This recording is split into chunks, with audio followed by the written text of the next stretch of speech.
Trust in the Spirit's power and not any human method or technique. The third commitment a preacher must make is to trust in the Spirit's power and not in any human method or technique.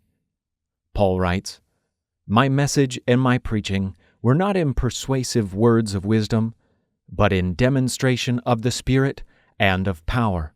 2 verse 4. Paul made sure that the power of his persuasion didn't rest in him, his form, or his delivery. When he said, "my message," he was referring to the content of his preaching. And "my preaching" refers to the style with which he presented his message. Paul intended these two words as a kind of heniatus, that is, two words that combine into one idea, like sick and tired.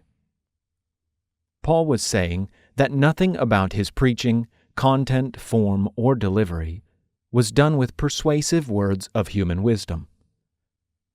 If you had been sitting in first-century Corinth, hearing these words from Paul would have shocked you.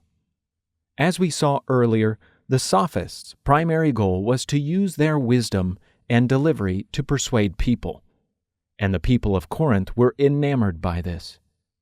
By contrast, Paul wrote, "My message and my preaching were not in persuasive words of wisdom, but in demonstration of the Spirit and of power."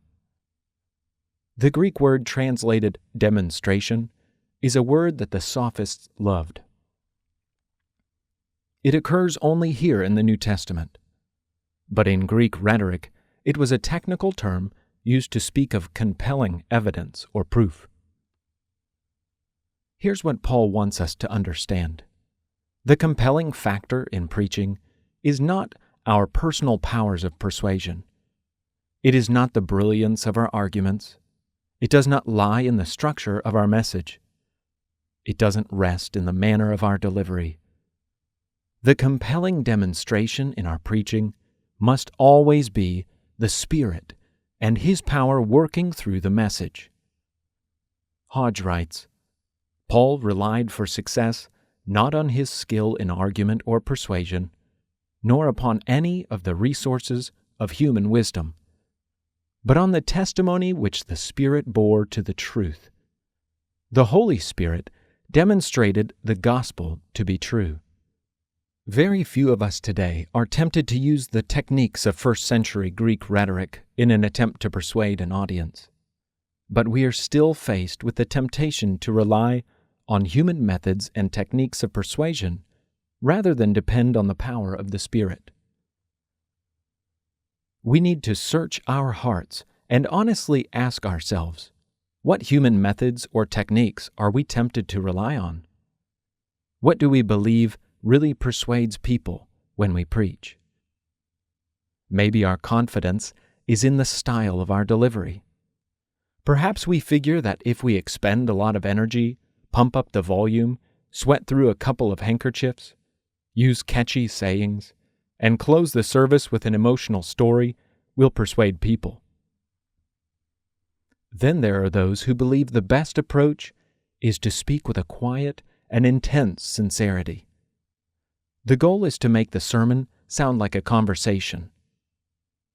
While our style of communication ought to be a natural expression of who we are, we cannot think for a moment that's where the power lies when it comes to preaching.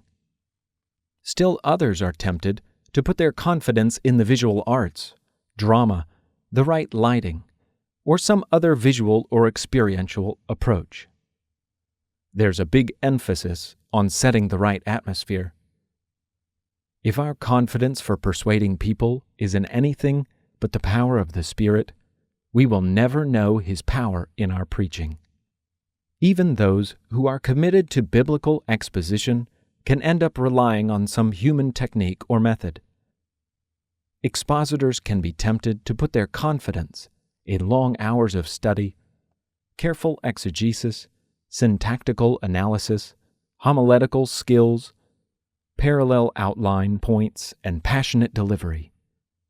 As Martin Lloyd-Jones has said, we can easily become pulpiteers rather than preachers. Henry Ward Beecher had a name for sermons designed to put our preaching skills on display.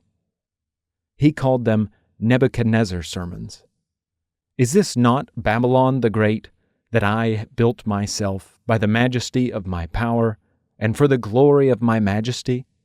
Beecher went on to say, would to God that these preachers will go like Nebuchadnezzar to grass for a time, if like him they would return sane and humble. While it's true that careful exegesis and diligent sermon preparation are essential, still, if our confidence for persuading people is in anything but the power of the Spirit, we will never know His power in our preaching, for He will not share His glory with us.